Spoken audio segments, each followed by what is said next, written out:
আসসালামু আলাইকুম, স্বাগতম ব্রেকিং পয়েন্ট সংবাদে। আমি মোহাম্মদ রায়হান আজকের সব আন্তর্জাতিক খবর নিয়ে হাজির হয়েছি। শুরুতেই জানিয়ে দিব সংবাদ শিরোনাম, তারপর বিস্তারিত।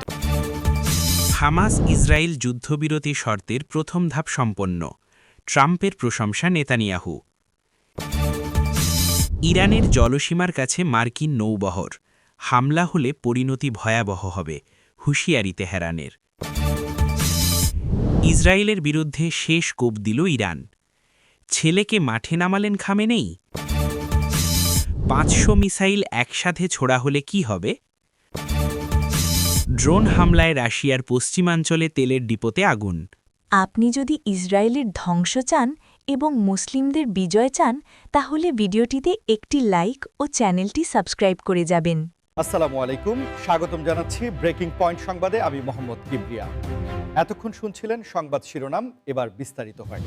হামাস এবং ইসরায়েলের মধ্যে চলমান দীর্ঘ সংঘাতের অবসানে যুদ্ধবিরতির যে আলোচনা চলছিল তার প্রথম ধাপটি অবশেষে সফলভাবে সম্পন্ন হয়েছে বলে আন্তর্জাতিক সংবাদ মাধ্যমগুলো নিশ্চিত করেছে, যা বিশ্বজুড়ে কিছুটা স্বস্তির বাতাস বয়ে এনেছে। কারণ গত কয়েক মাস ধরে চলা এই তীব্র সংঘাতে হাজার হাজার মানুষের প্রাণহানি এবং মানবিক বিপর্যয়ের যে চিত্র আমরা দেখেছি তা সত্যিই হৃদয় বিদারক ছিল। এবং এই যুদ্ধবিরতির শর্ত অনুযায়ী প্রথম ধাপে উভয় পক্ষই তাদের আটক থাকা বেশ কিছু বন্দীকে মুক্তি দিতে সম্মত হয়েছে, যা এই মুহূর্তে সবথেকে বড় অগ্রগতির প্রতীক হিসেবে দেখা হচ্ছে। তবে মজার বিষয় হলো, এই পুরো প্রক্রিয়ায় যুক্তরাষ্ট্রের সাবেক প্রেসিডেন্ট ডোনাল্ড ট্রাম্পের একটি বিশেষ ভূমিকা লক্ষ্য করা গেছে এবং তিনি ইসরায়েলের প্রধানমন্ত্রী বেঞ্জামিন নেতানিয়াহুর প্রশংসা করে বলেছেন যে নেতানিয়াহু অত্যন্ত বিচক্ষণতার সাথে পরিস্থিতি সামাল দিচ্ছেন, যা মার্কিন রাজনীতিতে আসন্ন নির্বাচনের আগে একটি বড় সিগন্যাল হতে পারে। কারণ ট্রাম্প বরাবরই ইসরায়েলের প্রতি তার শক্ত সমর্থনের কথা জানিয়ে এসেছেন এবং তার এই প্রশংসা নেতানিয়াহুর জন্য আন্তর্জাতিক ও অভ্যন্তরীণ রাজনীতিতে একটি বড় টনিক হিসেবে কাজ করবে। অন্যদিকে যুদ্ধবিরতির এই প্রথম ধাপ সফল হওয়ার মানে এই নয় যে যুদ্ধ পুরোপুরি শেষ হয়ে গেছে, বরং এটি একটি দীর্ঘমেয়াদী শান্তি প্রক্রিয়ার শুরু মাত্র, যেখানে মধ্যস্থতাকারী হিসেবে কাতার এবং মিশরের ভূমিকা অত্যন্ত গুরুত্বপূর্ণ ছিল। কারণ তারা দিনের পর দিন দুই পক্ষের মধ্যে যে আস্থার সংকট ছিল তা দূর করার চেষ্টা করে গেছেন। এবং এখন দেখার বিষয় হলো পরবর্তী ধাপগুলো কতটা মসৃণভাবে এগোয়। কারণ গাজার সাধারণ মানুষ এখন চরম খাদ্য ও চিকিৎসা সংকটে ভুগছে এবং এই যুদ্ধবিরতির ফলে সেখানে মানবিক সহায়তা। রানের জলসীমার খুব কাছে মার্কিন নৌবহরের উপস্থিতি এবং তা নিয়ে তেহরানের কড়া হুঁশিয়ারি বর্তমানে মধ্যপ্রাচ্যের উত্তেজনাকে বারুদ স্তূপের ওপর বসিয়ে দিয়েছে। কারণ পেন্টাগন সম্প্রতি ঘোষণা করেছে যে তারা ওই অঞ্চলে তাদের সামরিক উপস্থিতি জোরদার করছে, যার অংশ হিসেবে বিশাল আকৃতির এই নৌবহর পারস্য উপসাগরের দিকে এগিয়ে যাচ্ছে। এবং এর মূল উদ্দেশ্য হিসেবে তারা বলছে যে মিত্র দেশগুলির নিরাপত্তা এবং আন্তর্জাতিক জলপথে বাণিজ্যের সুরক্ষা নিশ্চিত করাই তাদের লক্ষ্য। কিন্তু ইরান বিষয়টিকে সম্পূর্ণ ভিন্নভাবে দেখছে এবং তারা মনে করছে এটি সরাসরি তাদের সার্বভৌমত্বের ওপর হুমকি। এবং তেহরান থেকে স্পষ্ট ভাষায় জানিয়ে দেওয়া হয়েছে যে তাদের জলসীমার আশেপাশে কোনো ধরনের উস্কানিমূলক আচরণ বা হামলা হলে তার পরিণতি হবে ভয়াবহ, যা কেবল ওই অঞ্চলের মধ্যেই সীমাবদ্ধ থাকবে না, বরং পুরো বিশ্বের জ্বালানি নিরাপত্তার ওপর বড় ধরনের প্রভাব ফেলতে পারে। সামরিক বিশ্লেষকরা বলছেন যে হরমুজ প্রণালী দিয়ে বিশ্বের তেল বাণিজ্যের একটি বিশাল অংশ পরিবাহিত হয় এবং সেখানে যদি কোনো কারণে সংঘাত বেঁধে যায় তবে তেলের দাম আকাশচুম্বী হতে পারে, যা বর্তমান বিশ্ব অর্থনীতির জন্য একটি বড় ধাক্কা হবে। অন্যদিকে যুক্তরাষ্ট্র বলছে যে তারা ইরানের সাথে সরাসরি যুদ্ধে জড়াতে চায় না, কিন্তু তাদের এই শক্তি প্রদর্শন মূলত ইরানকে চাপে রাখার একটি কৌশল, যাতে তারা বা তাদের সমর্থিত গোষ্ঠীগুলো ইসরায়েল বা মার্কিন ঘাঁটির ওপর কোনো বড় হামলা না চালায়। তবে ইতিহাস সাক্ষ্য দেয় যে যখনই এই অঞ্চলে বৃহৎ শক্তির নৌবহর প্রবেশ করে তখন ছোটখাটো ভুল বোঝাবুঝি থেকেও বড় ধরনের যুদ্ধের সূত্রপাত হতে পারে। ইসরায়েলের বিরুদ্ধে ইরান যে ভাষায় শেষ কোপ বা চূড়ান্ত আঘাতের কথা বলছে তা বর্তমান ভূরাজনীতিতে এক গভীর বিশ্লেষণের দাবি রাখে। কারণ এতদিন ধরে দুই দেশের মধ্যে যে ছায়াযুদ্ধ বা প্রক্সি ওয়ার চলছিল তা এখন সরাসরি সম্মুখ সমরের দিকে মোড় নিতে পারে বলে আশঙ্কা করা হচ্ছে।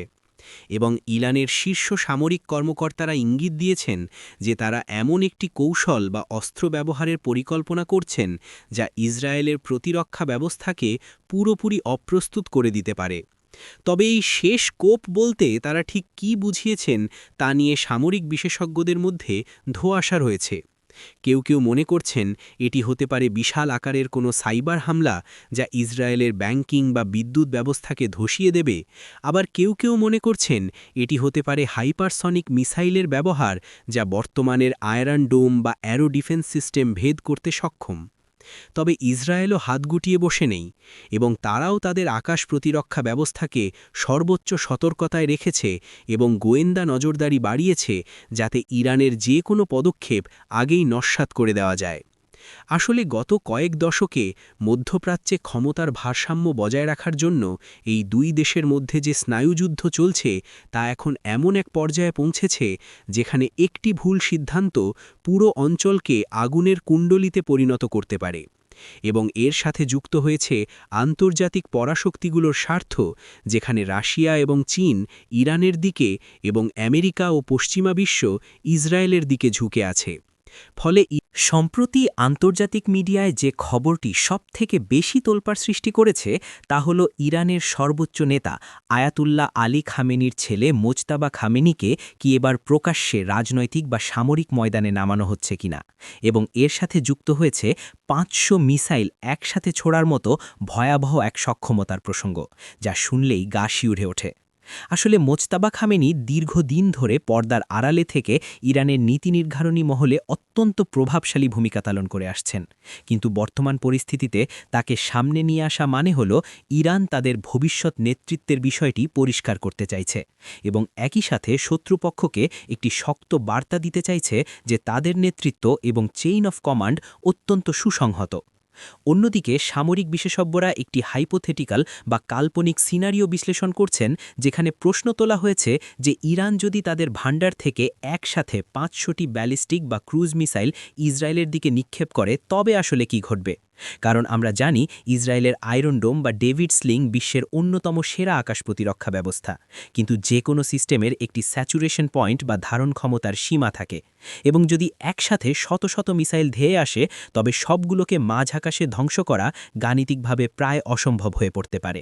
আর যদি এর মধ্যে মাত্র 10% মিসাইলও তাদের লক্ষ্যে আঘাত হানে তবে তা ব্যাপক ধ্বংসযজ্ঞ এবং প্রাণহানির কারণ হতে পারে।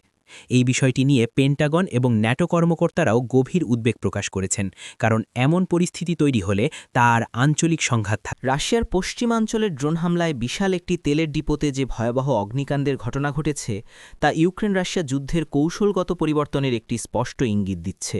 কারণ যুদ্ধের শুরুতে যেখানে সম্মুখ সমরে বা বর্ডার এলাকায় লড়াই সীমাবদ্ধ ছিল, এখন তা রাশিয়ার অনেক ভেতরে গুরুত্বপূর্ণ অবকাঠামোতে ছড়িয়ে পড়েছে, এবং এই হামলার ফলে রাশিয়ার জ্বালানি সরবরাহে বড় ধরনের বিঘ্ন ঘটতে পারে, যা তাদের সামরিক লজিস্টিক্সের জন্য একটি বড় ধাক্কা।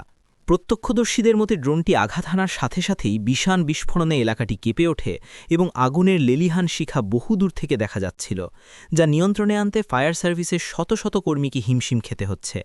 বিশ্লেষকরা বলছেন যে ইউক্রেন এখন রাশিয়ার অর্থনীতির ধমনী অর্থাৎ তেল ও গ্যাস সেক্টরকে টার্গেট করছে, যাতে যুদ্ধের খরচ যোগাতে রাশিয়ার কষ্ট হয়, এবং এর প্রভাব আন্তর্জাতিক তেলের বাজারেও পড়ার আশঙ্কা রয়েছে, কারণ রাশিয়া বিশ্বের অন্যতম প্রধান তেল রপ্তানিকারক দেশ, এবং তাদের সাপ্লাই চেনে সমস্যা হলে বিশ্ববাজারে তেলের দাম বেড়ে যেতে পারে, যা আমাদের মতো সাধারণ ভোক্তাদের পকেটে টান ফেলবে।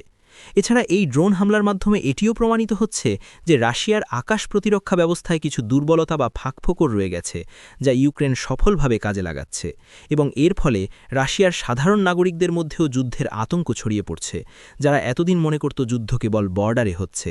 তবে রাশিয়াও এর জবাবে ইউক্রেনের বিদ্যুৎ কেন্দ্রগুলোতে হামলা বাড়াতে পারে বলে আশঙ্কা করা হচ্ছে, যার ফলে আসন্ন শীতে সাধারণ মানুষের দুর্ভোগ আরও বাড়বে। যুদ্ধের এই নতুন মোড় এবং প্রযুক্তির ব্যবহার, অর্থাৎ সস্তা ড্রোন দিয়ে দামি অবকাঠামো ধ্বংস করার এই কৌশল আধুনিক যুদ্ধবিদ্যার পাঠ্যবই নতুন করে লিখছে। আপনাদের কি মনে হয়, এই ধরনের হামলা কি যুদ্ধ থামাবে নাকি আরও উস্কে দেবে? ভিডিওটি ভালো লাগলে লাইক দিন এবং বন্ধুদের সাথে শেয়ার করুন।